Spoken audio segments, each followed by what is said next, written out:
Good evening दोस्तों, आप सभी का स्वागत है आपके अपने nursing channel Salish nursing academy पर।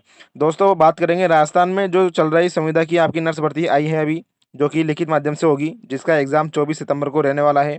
1588 पदों पर यह वैकेंसी आई है। ठीक है, तो इसमें दोस्तों आपका सिलेबस और आपका एग्जाम पैटर्न सिर्फ इसी के बारे में इस वीडियो में हम बात करने वाले हैं। इसका मतलब यह है, आपको इस वीडियो में संपूर्ण सिलेबस हिंदी में अनुवाद के साथ पूरा मैं एक्सप्लेन करने वाला हूँ। वीडियो थोड़ी लंबी रहेगी और इसका सिलेबस आप सभी ने देख लिया होगा इस वैकेंसी के पीडीएफ के अंदर।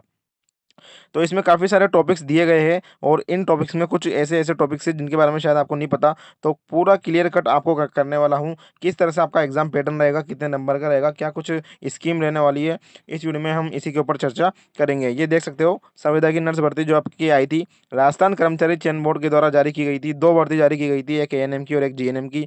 ठीक है, एएनएम के 2058 पद थे और जीएनएम के आपके 1588 पद यहाँ पर रहने वाले हैं। तो चलिए बात करते हैं इसके एग्जाम पैटर्न के बारे में, इसके बाद इसके सिलेबस में आपको क्या क्या पढ़ना है, बुक्स आपको कौन सी पढ़नी है। और ये जितना छोटा सिलेबस आपको दिखाई दे रहा है उतना है नहीं दोस्तों। अभी मैं आपको इसको एक्सप्लेन करूंगा तो आपको पूरी चीज़ें यहाँ पर क्लियर कट होने वाली है। मेरी गारंटी है, 100% आपको गारंटी लिख कर दे रहा हूँ। यदि इस वीडियो को आप पूरा एंड तक देख लोगे ना अच्छी तरह से, तो लगभग लगभग आपका 100% सिलेबस में से आपकी तैयारी लगभग लगभग 20 से 25% इस वीडियो को देखने के बाद ही हो जाएगी। सबसे पहले मैं आपको बता दूं, संविदा की जो ये नर्स भर्ती है दोस्तों, इसमें आपका परीक्षा का आयोजन ऑफलाइन होगा। आपका जो पेपर का टाइम रहेगा वो 1.5 घंटे का रहेगा, यानी 90 मिनट का रहेगा। और पेपर आपका परीक्षा पेपर बहुविकल्पीय टाइप का रहेगा, यानी वही 4 प्रश्न रहेंगे, उसमें से आपको एक सिलेक्ट करना पड़ेगा। 100 प्रश्न पत्रों की संख्या रहेगी आपकी, यानी 100 क्वेश्चन आपके रहने वाले हैं। सभी प्रश्नों के अंक आपके समान होंगे। प्रत्येक प्रश्न 4 अंक का होगा और आपका नेगेटिव मार्किंग भी यहाँ पर रहने वाली है 1/4। ठीक है, अब इसमें आगे बात कर रहे हैं सिलेबस के बारे में। अब ये इंपॉर्टेंट यहाँ पर हो जाता है।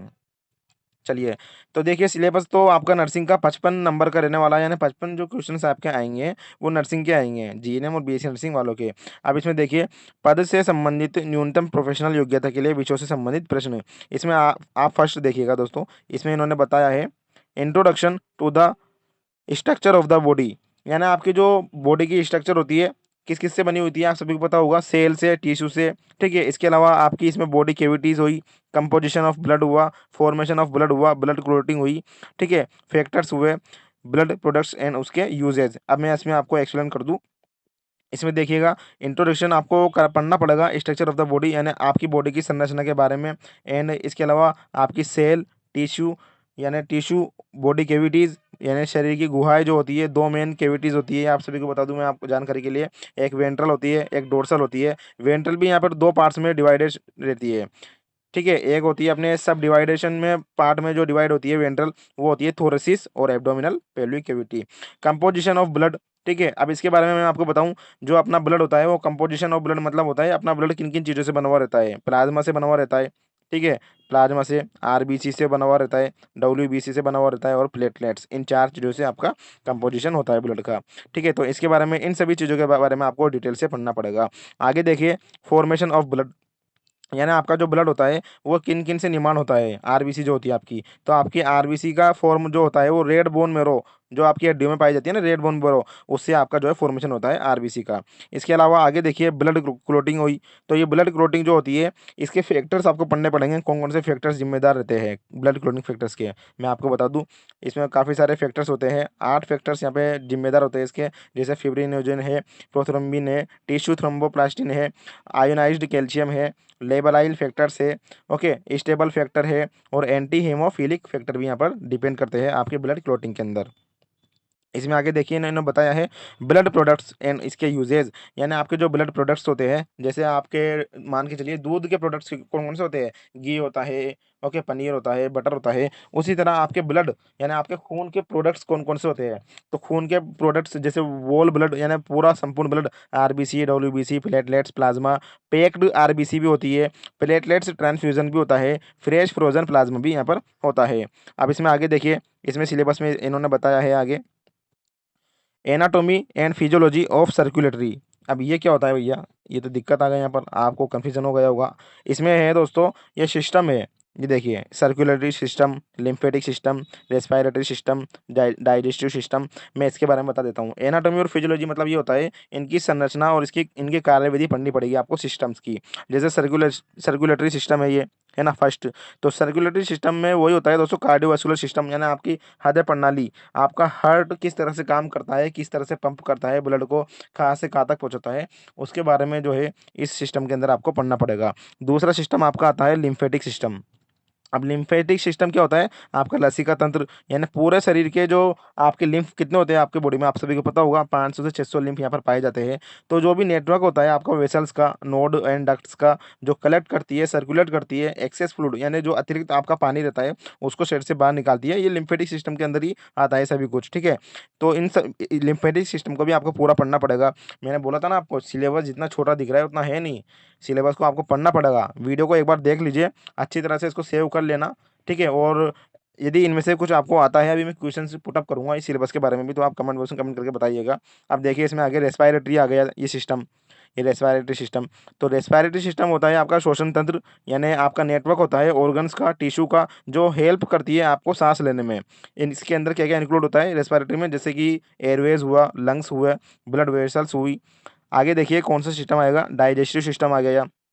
तो यहाँ पे डाइजेस्टिव सिस्टम में क्या क्या कुछ आपके रहेगा, जैसे पाचन तंत्र वाला सिस्टम रहता है आपका डाइजेस्टिव, हिंदी में है ना, खाना खाना, निगलना, पचाना, खाने को अंदर कैसे तोड़ता है अपना बॉडी, अवशेष कैसे बाहर निकलता है, तो ये सभी डाइजेस्टिव सिस्टम के अंदर आता है।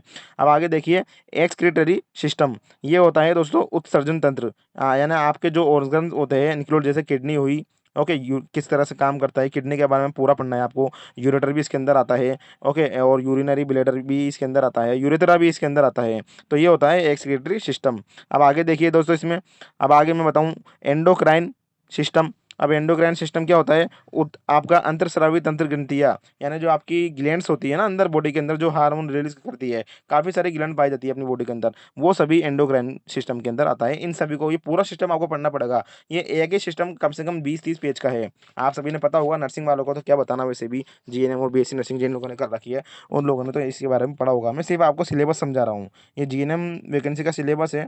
यदि आप इस सिलेबस को पूरा क्लियर कर लेते हो तो आई थिंक मान के चलिए आपका यहाँ पे 100% सिलेक्शन हो जाएगा।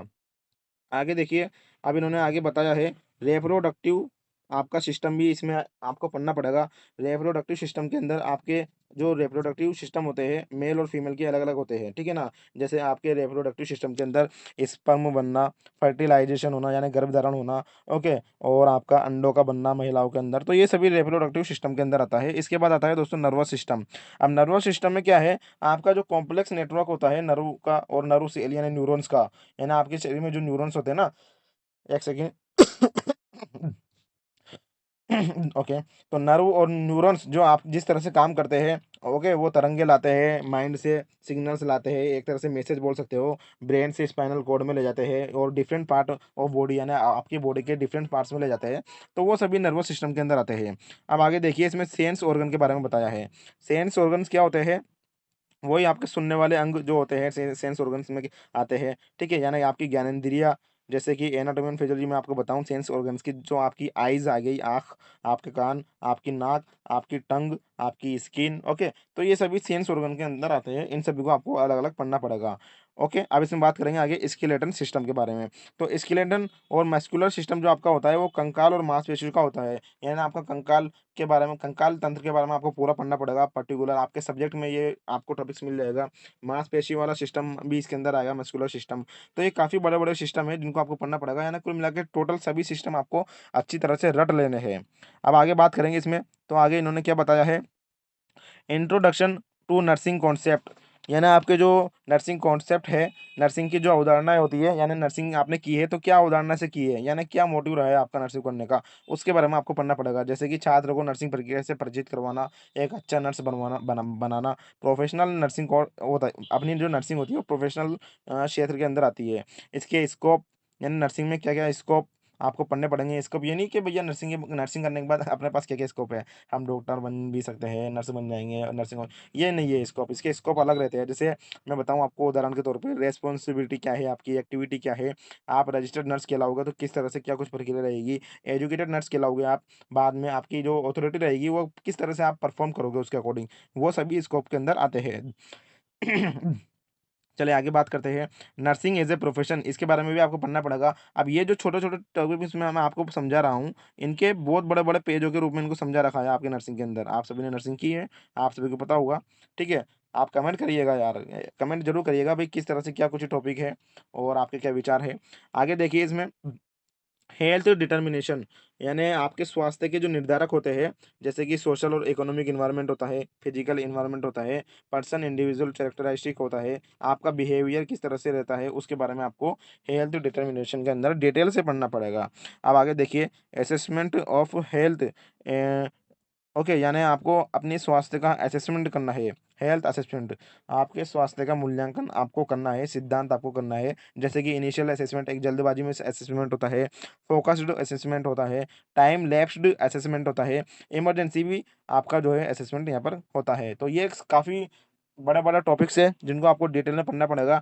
इसके आगे देखिए nursing care of the patient and basic needs of patient, यानी आपकी नर्सिंग केयर की जो पेशेंट की जो नर्सिंग केयर होती है उसको आप किस तरह से करोगे, पेशेंट की जो ज़रूरतें होती है उसको आप किस तरह से करोगे, उसके बारे में आपको पढ़ना पड़ेगा। जैसे कि मैं आपको बताऊं, जैसे कि आगे इसमें देखिए, अब बेसिक नीड्स ऑफ पेशेंट, यानी पेशेंट की बेसिक नीड्स क्या क्या है, यानी ज़रूरती बेसिक नीड्स, यानी एक तरह से मरीज की बुनियादी ज़रूरत है। जैसे फिजियोलॉजी नीड्स होती है, ओके, उसके अंदर उसको मरीज को भोजन चाहिए, एक्सरसाइज उसको करवाना पड़ेगा, रेस्ट करना पड़ेगा, उसको स्लीप करना पड़ेगा। दूसरी बेसिक नीड्स क्या होती है, एसेंशियल होता है, प्रोटेक्टिव नीड्स होती है, इसमें प्यार बता अपन को देना पड़ता है, सेफ्टी देनी पड़ती है। एसेंशियल में होता है उसको ऑटो ऑक्सीजन देना इमरजेंसी में, ओके। रिकॉग्नाइज भी होता है जिसमें उसकी आइडेंटिफिकेशन किया जाता है, उसके बारे में पूरा बायोडाटा जो है रजिस्टर्ड किया जाता है। तो ये काफ़ी चीज़ें हैं जिनको आपको समझना पड़ेगा, बेसिक नीड्स ऑफ पेशेंट। आगे देखिए इन्फेक्शन कंट्रोल को भी आपको पढ़ना है। इन्फेक्शन कंट्रोल क्या होता है, कोई घाव हो जाता है या कोई संक्रमण हो जाता है तो उसका कंट्रोल आप किस तरह से करोगे, किस तरह से करोगे बताइए कमेंट बॉक्स में। हाइजीन करोगे ना, हाइजीन करोगे आप, वो प्रोटेक्शन प्रोटेक्टिव जो ज़रूरी सामान है, ओके, तो इक्विपमेंट्स यूज़ करोगे, प्रोटेक्टिव ग्लव्स पहनोगे, गाउन पहनोगे, एप्रॉन पहनोगे, फेस शील्ड पहनोगे, हाथ धोओगे अच्छी तरह से, आई प्रोटेक्शन करोगे। तो ये सभी इन्फेक्शन कंट्रोल में आता है।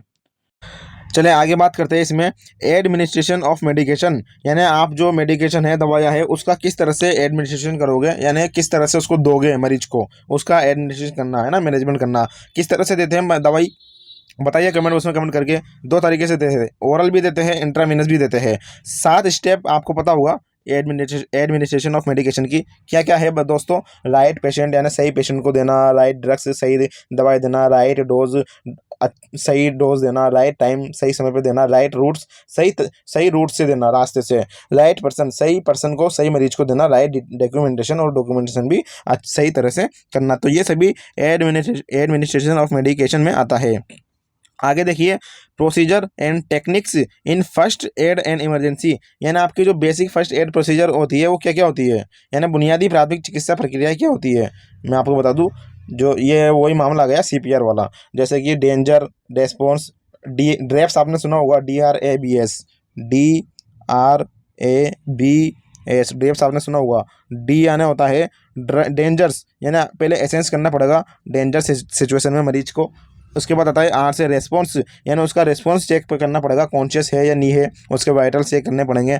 ए से आता है एयरवेज, उसके एयरवेज जो है अपन को देखने पड़ेंगे, भाई एयरवेज ओपन है या नहीं है, क्लोज है। बी से आता है ब्रीथिंग, यानी उसकी चेक रेस्पिरेशन रेट, उसको ब्रीथिंग चेक करनी पड़ेगी, भाई ब्रीथिंग चल रही है नहीं चल रही। और एस सी से आता है यहाँ पे सर्कुलेशन, यानी सीपीआर आपको यहाँ पर देना पड़ेगा। सीपीआर की आपको, सीपीआर भी एक अच्छा टॉपिक है मेरे हिसाब से, सीपीआर को भी आपको क्लियर कर लेना चाहिए, शायद सीपीआर से भी हम काफ़ी सारे क्वेश्चन पुटअप होंगे। चलिए अब अपन कहाँ पर थे, आगे चलते हैं यहाँ पर इसमें, ओके। तो इन्फेक्शन कंट्रोल हो गया, आपका फर्स्ट एड हो गया। अब आगे देखिए इसमें कॉन्सेप्ट ऑफ हेल्थ, मैं एक बार शॉर्टकट में बता देता हूँ, ये देखिए छोटा करके, परीक्षा का पाठ्यक्रम मैं आपको समझा रहा हूँ जीएनएम का, भूल मत जाना कि क्या समझाने लग गया सर, ठीक है ना, वहीं हूँ मैं, कहीं नहीं गया, इसको मैंने थोड़ा बड़ा कर लिया है। आगे देखिए, concept of health and disease, यानी जो आपके कॉन्सेप्ट ऑफ हेल्थ और डिजीज यानी स्वास्थ्य और रोग की अवधारणा क्या होती है। बीमारियां और स्वास्थ्य की जो कॉन्सेप्ट होते हैं, अवधारणा होती है, वो क्या होती है, उसके बारे में आपको पढ़ना पड़ेगा। मैं बता दूं शॉर्टकट में। जैसे हेल्थ की क्या अवधारणा है, हेल्थ की क्या परिभाषा है, आप सभी को याद होगा, आपने रट भी रखी होगी। Health is a state of complete physical mental social wellbeing and not merely the absence of disease और इन्फर्मिटी। तो इस तरह से आपको इसमें पूरा क्लियर जो है एक पर्टिकुलर ये टॉपिक है, इसके ऊपर आपको घुसना पड़ेगा इसके अंदर। प्राइमरी हेल्थ केयर यानी प्राथमिक स्वास्थ्य देखभाल आपको क्या क्या करनी पड़ेगी। जैसे एसेंशियल जो हेल्थ केयर होती है, जरूरी और शुरुआती जो केयर होती है, वो आपको यहाँ पर देनी पड़ेगी। मरीज को किस तरह से दोगे, क्या क्या दोगे, वो सभी आपको इसमें पढ़ना पड़ेगा। एपिडेमियोलॉजी क्या होता है, बहुत सारे को तो यही नहीं पता। एपिडेमियोलॉजी दोस्तों महामारी विज्ञान होती है। जैसे कि अभी कोरोना आया था तो वो एपिडेमियोलॉजी के अंदर आया था, और उसके ऊपर विज्ञान यानी उसको पूरी तरह से पढ़ना एपिडेमियोलॉजी के बारे में, कि किस तरह से क्या कुछ महामारी होती है, किस तरह से घोषित होती है, कैसे फैलती है, कैसे उसका संक्रमण होता है और कैसे रोकथाम होती है। तो ये सभी एपिडेमियोलॉजी में आती है। रेफरल सिस्टम क्या होता है दोस्तों, रेफरल सिस्टम होता है जैसे कोई मरीज है, वो डॉक्टर को दिखाने गया, तो उस डॉक्टर ने क्या हुआ, उसको रेफर कर दिया दूसरे डॉक्टर के पास में, ताकि उसका इलाज चलता रहे और अच्छे तरीके से चले।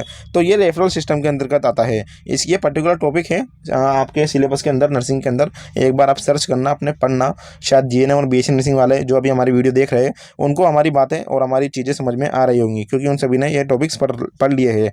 और जिनकी कम पढ़ाई है, तो उनके लिए ये मैं वीडियो लाया हूँ। अब आगे देखिए, माइनर एलिमेंट्स, ये क्या होता है भैया। अब ये क्या बीमारी आ गई, तो माइनर जो एलिमेंट्स है, ये छोटी मोटी बीमारियां होती है। जैसे डायरिया हुई, दस्त, ओटाइटिस मीडिया हुई, आपकी एथेलेट्स हुई, पैरों में दाद होना, कोल्ड, सर्दी लगना, एलर्जी, सोर थ्रोट, गला सूख जाना। तो ये सभी माइनर एलिमेंट्स में आता है। आगे देखिएगा, हेल्थ केयर डिलीवरी सिस्टम और हेल्थ प्लानिंग, यानी हेल्थ केयर डिलीवरी सिस्टम क्या है, हेल्थ प्लानिंग क्या है, इसके बारे में आपको बताऊं। जैसे कि नेशनल, आपके जो डिलीवरी सिस्टम से संबंधित जो आपकी हेल्थ में क्या क्या समस्याएं आती है, वो आपको पढ़ना पड़ेगा। हेल्थ प्लानिंग आपको किस तरह से करनी पड़ेगी, जन आपको स्वास्थ्य की देखभाल के लिए किस तरह से आप प्लानिंग करोगे भाई, किस तरह से आप स्वस्थ रहोगे, उसके बारे में आपको जो है पर्टिकुलर पढ़ना पड़ेगा। कम्युनिटी हेल्थ सर्विस, इसके बारे में भी आपको यहाँ पर पढ़ना पड़ेगा। अब आगे देखिए, हेल्थ प्रॉब्लम्स और हेल्थ प्रोग्राम्स, हेल्थ से संबंधित क्या क्या समस्याएं होती है, उसको भी आपको जो है डिटेल में पढ़ना पड़ेगा। हेल्थ प्रोग्राम्स आपको पढ़ना है, और हेल्थ एजेंसी भी आपको यहाँ पर पढ़ लेनी है। हेल्थ प्रोग्राम कौन कौन से होते हैं, मैं उदाहरण के तौर पे आपको बता दूं। जैसे कि पहले मैं बताऊं आपको, ये नेशनल हेल्थ प्रॉब्लम्स, ये कुछ इंपॉर्टेंट है दोस्तों, इसमें आपको शायद कंफ्यूजन हो सकता है। नेशनल हेल्थ प्रॉब्लम्स यानी आपकी जो राष्ट्र की, आपके देश की स्वास्थ्य संबंधित मुख्य मुख्य समस्याएं कौन कौन सी है। जैसे कि कैंसर हुई, कैंसर का कोई इलाज नहीं है, तो बड़ी समस्या है ये भी। अल्जाइमर हुआ, मेंटल हेल्थ यानी मानसिक तनाव, मानसिक बीमारी हुई। माल न्यूट्रिशन, कुपोषण हुआ। कोरोनरी हार्ट डिजीज हुई। ओके, ब्रेस्ट कैंसर हुआ, टीबी हुआ, टर्विकुलर, ओके, सॉरी, ट्यूबरकुलोसिस। ओके, तो ये हुई हेल्थ प्रॉब्लम्स है, ये अपने राष्ट्र की, जिनको अभी तक सोल्व आउट नहीं किया जा सका। ये बीमारियां लंबे समय तक चलती है, और इससे जो है डायरेक्ट मौत ही होती है पेशेंटों की। हेल्थ प्रोग्राम्स आपको पढ़ने हैं, हेल्थ एजेंसी आपको पढ़नी है। इसका शायद आप गूगल पर सर्च करोगे तो आपको इजीली मिल जाएगी हेल्थ एजेंसीज, और आपके टॉपिक्स में शायद ये ना मिले। हेल्थ प्रोग्राम्स में आपको बता दूं उदाहरण के तौर पे, जैसे national iodine deficiency disorder control programme चलती है अपने देश में। नेशनल लेप्रोसी प्रोग्राम भी चलता है, इरेडिकेशन वाला। नेशनल मेंटल हेल्थ प्रोग्राम चलता है, नेशनल ओरल हेल्थ प्रोग्राम चलता है। काफ़ी सारे प्रोग्राम चलते हैं, आप सर्च करोगे तो आपको यहाँ पर चीज़ें समझ में आ जाएगी। ये 55 नंबर के ही बता रहा हूँ, अभी 55 नंबर के सिर्फ इन्हीं में से आएंगे, है ना। ग्रोथ एंड डेवलपमेंट, इसके बारे में बात करेंगे आगे। ये ग्रोथ और डेवलपमेंट, अब देखिए इसमें क्या बताया है। ग्रोथ और डेवलपमेंट आपको पढ़ना है, जैसे कि फिजिकली और केमिकली, यानी आप अपने ग्रोथ की, अपने किस तरह से डेवलप कर सकते हो अपनी बॉडी को, किस तरह से ग्रोथ कर सकते हो, किस तरह से करोगे भैया। एक्सरसाइज करोगे ना, तो फिजिकली कर सकते हो। केमिकली यानी कुछ पीस लिक्विड पियो आप, तो उससे भी आपकी ग्रोथ हो सकती है, डेवलपमेंट का हो सकता है। एक्टिविटी आप करोगे, उससे भी हो सकता है। तो ये सभी चीज़ें इन पर डिपेंड करती है आपकी ग्रोथ और डेवलपमेंट। ये डिटेल में है भैया, है ना, ये शॉर्टकट में नहीं है, मैं समझा रहा हूँ अभी एक एक लाइन में इन सभी टॉपिक्स को। यूँ ना समझे कि सर ने समझा दिया एक एक लाइन में, ये लो भैया हमारा तो हो गया सिलेबस पूरा। आपका यहाँ पे बेसिक क्लियर हो जाएगा। ओके, यानी कहते हैं ना वो ई उ ऊ, जो शुरुआत में सिखाते हैं बच्चों को, वो मैं आपको सिखा रहा हूँ।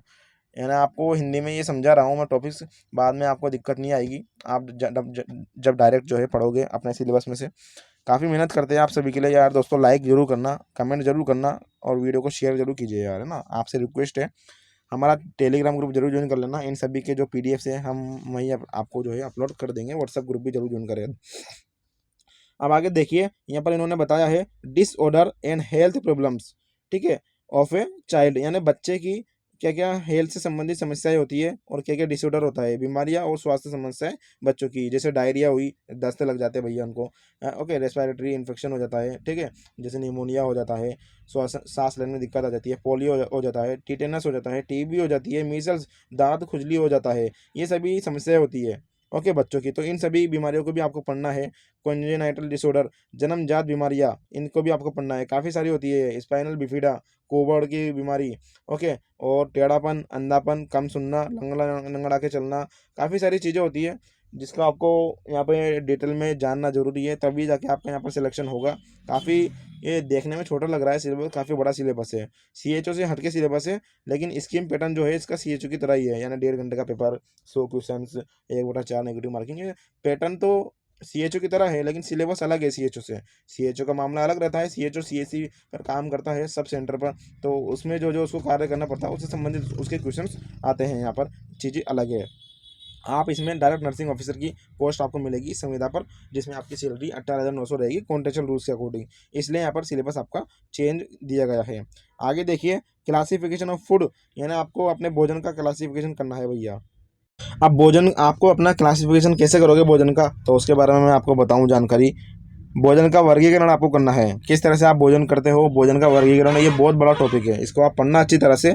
बैलेंस्ड डाइट, आपको अपनी डाइट को जो है बैलेंस किस तरह से करते, बैलेंस डाइट क्या होती है उसको भी आपको यहाँ पर पढ़ना पड़ेगा, ठीक है। And therapeutic diet, therapeutic diet के बारे में आपको यहाँ पर पढ़ना पड़ेगा। मैं आपको शॉर्टकट में बता दूं, थेराप्यूटिक डाइट ये होती है दोस्तों, ऐसी डाइट जिससे आप स्वस्थ रहो, बीमार ना पड़ो, ठीक है, बीमारी ठीक करने वाली डाइट, तनाव मुक्त और बेहतर महसूस कराने वाली डाइट। डाइट यानी होती है भोजन, एक अच्छा खान पीन, है ना, डाइट। और बैलेंस डाइट एक ऐसी डाइट जिससे आप रोजाना बैलेंस रहो, ओके, आपकी दैनिक दिनचर्या जो है आपका बैलेंस रहे। विटामिन के बारे में आपको पढ़ लेना है। सोर्स ऑफ कार्बोहाइड्रेट, यानी आपके कार्बोहाइड्रेट के सोर्स क्या है, किन किन चीज़ों से प्राप्त होता है कार्बोहाइड्रेट, उसके बारे में आपको प्राप्त कर लेना है। मैं बता दूँ आपको कार्बोहाइड्रेट किस किस से प्राप्त होता है। ग्रेन्स हुआ, ब्रेड हुआ, आप ब्रेड खाते हो, नूडल्स खाते हो, पास्ता खाते हो, चावल खाते हो, मैदे वाली चीज़ें ऐसी होती है, इनसे कार्बोहाइड्रेट आपको मिलता है, ओके। फल हुए, एप्पल हुआ, बनाना हुआ, बनाना से बहुत जल्दी आपको ऊर्जा मिलती है भैया, कार्बोहाइड्रेट से आपको यहाँ पर ऊर्जा मिलती है, ठीक है ना। ये कार्बोहाइड्रेट को लिया जाता है जिम जाते वक्त शुरुआत में, ताकि ज़्यादा उनके अंदर एनर्जी आए और ज़्यादा एक्सरसाइज वो कर सके, मशीन उठा सके। अब यहाँ पे बात करेंगे प्रोटीन्स के बारे में। प्रोटीन्स किस किस से प्राप्त होंगे आपको, सोर्स ऑफ प्रोटीन्स, जैसे मीट हुआ, मछली हुआ, ओके, अंडे हुए, डेयरी प्रोडक्ट्स आप मान के चलो, नेट्स हुए, सीड्स हुए, दाल हुई, ओके, बीन्स हुए, तो ये सभी चीज़ें हैं। लेंटिल्स हुआ इन सभी से आपको प्रोटीन्स मिलता है। प्रोटीन्स पाउडर भी आते हैं। Pre and post operative management, अब इसके बारे में मैं आपको बता दूं, pre and post operative management यानी जब आपका ऑपरेशन होता है तो उसके पहले और उसके बाद का मैनेजमेंट, ठीक है। तो प्री और ऑपरेटिव मैनेजमेंट आपको पढ़ लेना है। ऑपरेशन के पहले वाला मैनेजमेंट, किस तरह से आप मैनेजमेंट करोगे, किसी पेशेंट को ले जाओगे ऑपरेशन से पहले, उसकी सफाई करना, कपड़े पहनाना, उसको मेंटली और फिजिकली रूप से फिट करना, उससे बात करना, सलाह देना, ठीक है, हिम्मत दिलाना। और उसके बाद पोस्ट ऑपरेटिव, जब ऑपरेशन से बाहर आएगा उसकी केयर करना और ड्रिप चढ़ाना, मेडिकेशन देना, दवाइयाँ देना, थेरेप्यूटिक उसकी केयर करना, ये सभी चीज़ें आती है।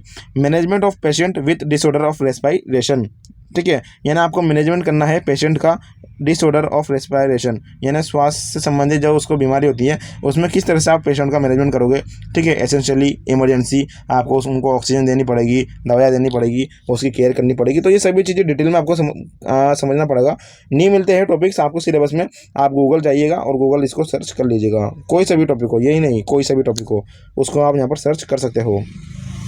देखिए, गैस्ट्रो इंटेस्टाइनल डिसऑर्डर, यानी आपकी जो गैस्ट्रो इंटेस्टाइनल डिसऑर्डर होता है बड़ी आंतों का, जैसे कोलाइटिस हुआ, फूड पॉइजनिंग हुई, कोई आप विषाक्त भोजन खा लेते हो, इलेक्ट्रोलाइज आपका हुआ, दूध, शर्करा या ज़्यादा चीनी, ज़्यादा मीठा खाने पर पेट में गड़बड़ होना, इंटॉलरेंस, ओके, ज़्यादा दर्द होना, डायरिया, दस्त होना, तो ये सभी गैस्ट्रो इंटेस्टाइनल डिसऑर्डर के अंदर आते हैं। ये सभी बीमारी आपको पढ़नी पड़ेगी। मेटाबॉलिक और एंडोक्राइनल डिसऑर्डर, अब ये क्या है भैया, ये क्या भला है, अब मैं बता दूं इसको। चयापचय और अंतःस्रावी विकार, बीमारी, यानी आपकी जो मेटाबॉलिक संबंधित पेट में जो दिक्कतें होती है, और एंडोक्राइन यानी आपका जो अंतःस्रावी बीमारियाँ होती है उसके बारे में आपको पढ़ना पड़ेगा, जैसे कि एडिसन्स बीमारी हुई, डायबिटीज़ हुई, थायराइड बीमारी हुई, ओबेसिटी मोटापा हुआ, ऑस्टियोपोरोसिस हुई, गाउट यानी गांठ होना, ये सभी मेटाबॉलिक और एंडोक्राइन क्राइनल डिसऑर्डर के अंदर आते हैं।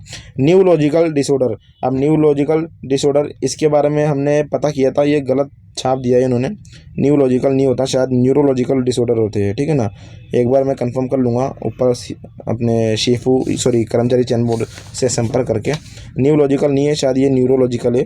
न्यूरोलॉजिकल डिसऑर्डर यानी तंत्रिका तंत्र से संबंधित बीमारियाँ, जैसे कि स्पाइनल कॉर्ड में इंजरी हो जाती है, पीछे रीढ़ की हड्डी में, अल्जाइमर आपको हो जाते हैं, पालसी लकवा हो जाता है, ब्रेन ट्यूमर्स मस्तिष्क में ट्यूमर हो जाती है कैंसर की, सेरेब्रल एन्यूरिज्म मस्तिष्क में चोट हो जाती है, एपिलेप्सी मिर्गी के दौरे आते हैं, ये सभी आपके न्यूरोलॉजिकल डिसऑर्डर के अंदर आते हैं। आगे देखिए, कॉन्सेप्ट ऑफ मेंटल हेल्थ और मेंटल इलनेस, यानी आपकी मानसिक बीमारियां और मानसिक स्वास्थ्य, मानसिक हेल्थ से संबंधित जो भी आपके कॉन्सेप्ट अवधारणा है उनको आप किस तरह से एक्सप्लेन करोगे उसके बारे में आपको यहाँ पर पढ़ना पड़ेगा। मेंटल हेल्थ असेसमेंट, आप अपने मानसिक स्वास्थ्य संबंधित असेसमेंट किस तरह से करोगे, बीमारियों को किस तरह से आप समझोगे, बीमारियों के बारे में आपको पढ़ना पड़ेगा, जो मेंटली जो बीमारियाँ होती है, डिसऑर्डर होते हैं। ओके, नर्सिंग मैनेजमेंट भी आपको यहाँ पर पढ़ना पड़ेगा। आगे देखिए, review of structure and function of female reproductive system, यानी आपको रिव्यू करना है स्ट्रक्चर, संरचना और फंक्शन, कार्य फीमेल रिप्रोडक्टिव सिस्टम के, यानी फीमेल के जो जननांग वाला सिस्टम होता है, रिप्रोडक्टिव सिस्टम, ठीक है, जननांग तंत्र जो होता है उसकी आपको स्ट्रक्चर संरचना पढ़नी है, फंक्शन पूरे पढ़ने हैं, किस तरह से उसके जो है सभी जो पार्ट्स काम करते हैं, रिप्रोडक्टिव पार्ट्स। ओके, उसके बारे में आपको यहाँ पर पढ़ना पड़ेगा, उसका सिस्टम को आपको समझना पड़ेगा। डिलीवरी हुई, गर्भधारण हुआ, बहुत सारी चीज़ें होती है, अंडे बनना, निकलना, बच्चा बनना, प्रसव आना, हो गया, डिलीवरी की कितनी चरण होती है, कितनी अवस्थाएं होती है, कितने स्टेप होते हैं, इन सभी के आपके बारे में आपको यहाँ पर पढ़ना पड़ेगा। फीटल डेवलपमेंट, यानी भ्रूण का विकास किस तरह से होता है, बच्चे का विकास कितनी चरणों में होता है, कितनी स्टेप में होता है, कैसे होता है, वो सभी आपको यहाँ पर पढ़ना पड़ेगा। Management of normal pregnancy and normal labour, यानी आपको मैनेजमेंट करना है किसका, नॉर्मल जो प्रेगनेंसी होती है, ओके, प्रेगनेंसी मतलब गर्भावस्था जो होती है, और लेबर यानी होती है प्रसव, यानी बच्चा बाहर आ जाता है, और प्रेगनेंसी होती है गर्भावस्था यानी प्रेग्नेंट रहती है, वुमेन उसे कहते हैं। तो उसका मैनेजमेंट किस तरह से करोगे आप, किस तरह से केयर करोगे, किस तरह से सभी कुछ काम करोगे जब औरत प्रेग्नेंट रहेगी, और जब आप उसके प्रसव कराओगे, ओके, लेबर कराओगे, तो किस तरह से आप उसका मैनेजमेंट संभालोगे, कपड़ा कैसे बनाओगे, उसको केयर कैसे दोगे, उसको मेंटली रूप से किस तरह से फिट करोगे, उसको क्या सलाह दोगे। उसके बाद पोस्ट प्रेगनेंसी मैनेजमेंट भी आता है, काफ़ी सारी चीज़ें आती है। प्रेगनेंसी वाला टॉपिक पढ़ लेना, आपके सब्जेक्ट में इजीली मिल जाएगा, शायद ओबीजी वाले सब्जेक्ट के अंदर। Management of newborn and high risk pregnancy भी आपको यहाँ पर पढ़नी पड़ेगी। हाई रिस्क प्रेगनेंसी यानी उच्च जोखिम वाली प्रेगनेंसी, जिसके अंदर सर्जरी भी की जाती है कई बार, ठीक है, बच्चे में। तो ये थी, अब इन जो मैंने आपको ये टॉपिक समझाए, इनमें से तो सिर्फ 55 क्वेश्चन आने वाले हैं। अब 45 क्वेश्चन कौन से आएंगे भैया, अब वो देख लीजिए। राष्ट्रीय स्वास्थ्य मिशन के अंतर्गत संचालित कार्यक्रम, ठीक है, और योजनाएं से संबंधित प्रश्न आएंगे आपके 15, यानी आपके एनएचएम के अंतर्गत, एनएचएम आता है सेंट्रल गवर्नमेंट के अंतर्गत, सभी राज्यों में चलता है एनएचएम, सभी राज्यों में आप सभी को पता है सीएचओ की वैकेंसी भी आती है, कम्युनिटी हेल्थ ऑफिसर की। नेशनल हेल्थ मिशन जो है परमानेंट नहीं है, ये भी संविदा के आधार पर कार्य करता है पूरे देश में, पर्टिकुलर कुछ समय के लिए, जैसे 5 साल के लिए, 10 साल के लिए कुछ योजनाएं लाता है, और उस कार्यकाल के अंतर्गत ये कई सारे जो है योजनाएं चलाता है, कार्यक्रम चलाता है। तो उन सभी योजनाओं कार्यक्रम के बारे में आपको पढ़ना पड़ेगा। गूगल पर सर्च कर लीजिएगा आपके टॉपिक्स में, या फिर नए जो अभी बच्चे पढ़ रहे हैं अपने जीएनएम बीसी नर्सिंग वाले, उनके नोट्स ले लीजिए। मैं भी आपको बुक्स के बारे में बता दूंगा भाई, कौन सी बुक्स आपको पढ़नी है। राजस्थान के संबंध में आपको सामान्य ज्ञान यानी जीके पढ़नी है, राजस्थान का विकास, भूगोल, इतिहास, परंपरा, विरासत, स्थापत्य कला, महत्वपूर्ण किले, स्मारक, आपके जो मेले लगते हैं, संगीत, त्यौहार कौन कौन से होते हैं राजस्थान में कौन कौन से संगीत है, राजस्थान की संस्कृति, हिंदू मुस्लिम सिख ईसाई जो भी हो, पर्यटन स्थल, घूमने वाले स्थान कौन कौन से हैं, राजस्थान की भाषा, लैंग्वेज, कौन कौन सी भाषा यूज़ होती है राजस्थान में, है ना, मुख्यतः हाड़ौती, मेवाड़ी और हिंदी भाषा जो है प्रचलन में है यहाँ पर। साहित्य, कृतियाँ और बोलियाँ, ये सभी आपको 5 नंबर के क्वेश्चंस इसमें से आने वाले, यानी 5 क्वेश्चंस इनमें से आएंगे। आगे देखिएगा, अब 5 क्वेश्चंस आपकी समसामयिक घटनाएं, यानी अंतर्राष्ट्रीय यानी इंटरनेशनल और नेशनल और स्टेट लेवल की जो घटनाएँ होती है, लेटेस्ट जो घटनाएँ होती है उसके बारे में 5 नंबर के क्वेश्चन यहाँ पर आपसे बैठने वाले हैं। कंप्यूटर से संबंधित जो भी क्वेश्चन है वो भी 5 नंबर के आपके आएंगे। अब थोड़ा गला खराब हो गया यार। चलिए आगे बात करते हैं। सामान्य चिकित्सा, स्वास्थ्य, पोषण, स्वच्छता से संबंधित, सामान्य ज्ञान से संबंधित 15 प्रश्न आएंगे। वही भाई, हाथ धोते हो कैसे धोते हो, साबुन से धोते हो, ओके, टेम्परेचर कितना रहता है, और नॉर्मली चीज़ें जो सामान्य जो नॉर्मल क्वेश्चन रहते हैं जिनका जवाब एक नॉर्मल पर्सन भी दे सकता है जिसने जीएनएम बीएससी नहीं कर रखी, उस तरह के क्वेश्चन 15 क्वेश्चन आपके आने वाले हैं। तो ये अच्छा सिलेबस मुझे लगा। सीएचओ से तो वैसे सीधा है, लेकिन इतना सीधा भी नहीं है भैया। मैंने आपको पूरा डिटेल में समझाने की कोशिश की है। 30 मिनट के ऊपर वीडियो चली गई है। वीडियो को शेयर कीजिएगा, और मेरा अनुरोध है, सभी से रिक्वेस्ट है कि जो जो आपके परिवार में दोस्त है, ये वीडियो शेयर कीजिए ताकि उनको जो है इन सभी टॉपिक्स के बारे में क्लियरली समझ में आए। हमने पूरा बोल के आपको समझा दिया है बाकायदा। और टेलीग्राम और व्हाट्सएप ग्रुप जरूर ज्वाइन करना, लिंक आपको हमारे वीडियो के डिस्क्रिप्शन में मिल जाएगा। और चैनल को सब्सक्राइब जरूर करें। धन्यवाद दोस्तों।